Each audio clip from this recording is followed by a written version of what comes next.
केरल, हरियाली, नदियां, समुद्र और हजारों साल पुरानी सभ्यता की भूमि। लेकिन केरल के इरिंजलाकुडा रेलवे स्टेशन के पास स्थित एक मंदिर आज भी इतिहास के सामने 5 ऐसे सवाल खड़े करता है जिनका जवाब आसान नहीं है। इस मंदिर का नाम है कूडल माणिक्यम मंदिर और यहाँ के मुख्य देवता हैं भरत। लेकिन कौन से भरत? भगवान श्री राम के भाई भरत या कोई अन्य महान चक्रवर्ती राजा? अब कहानी यहीं से शुरू होती है। पहला सवाल, पूरे भारत में भगवान राम का भी इतना प्राचीन मंदिर या प्रतिमा एक भी नहीं मिलती, तो फिर इतना प्राचीन भरत का मंदिर कैसे संभव है? यही पहला बड़ा रहस्य है।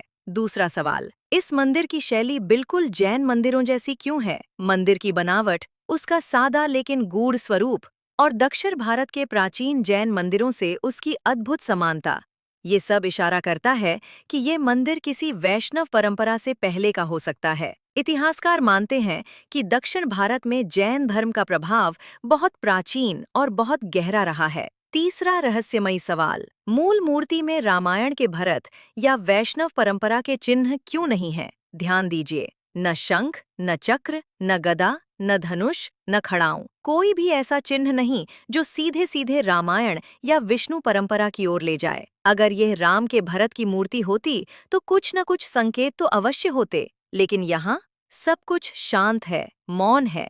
चौथा सवाल, मूर्ति ध्यान, योग और तपस्वी राजा की मुद्रा में क्यों है? ये मूर्ति किसी योद्धा की नहीं लगती, ये किसी राजसी वैभव में डूबे व्यक्ति की भी नहीं लगती। ये मूर्ति दिखती है ध्यानमग्न, योगी जैसी वैराग्य से भरी ऐसी मुद्रा में, जैसे कोई राजा संसार को छोड़कर आत्मा की ओर मुड़ गया हो। ये रूप हमें याद दिलाता है एक ऐसे भरत की जिसने पूरे भारतवर्ष पर शासन किया और फिर वैराग्य को अपनाया, यानी भरत चक्रवर्ती, भगवान ऋषभदेव के पुत्र।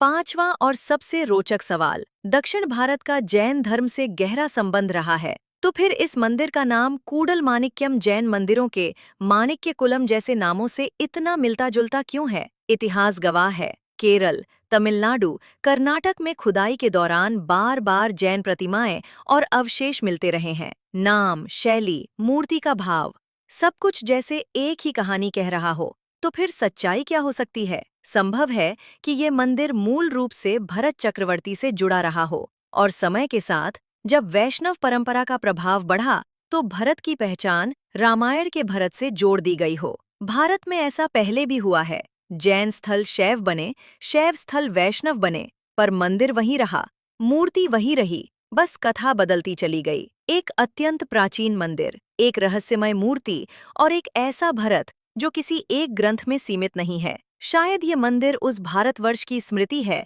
जब धर्म अलग अलग नहीं थे और आस्था की जड़ें एक ही सत्य से जुड़ी थीं। तो अगली बार जब आप केरल जाएं और इरिंजलाकुडा के पास से गुजरें तो याद रखिएगा, ये सिर्फ एक मंदिर नहीं है, ये भारत के इतिहास का अब तक अनसुलझा अध्याय है। अब आप बताइए, आपके अनुसार ये भरत कौन है, रामायण के या भारतवर्ष के नामदाता ऋषभपुत्र भरत चक्रवर्ती?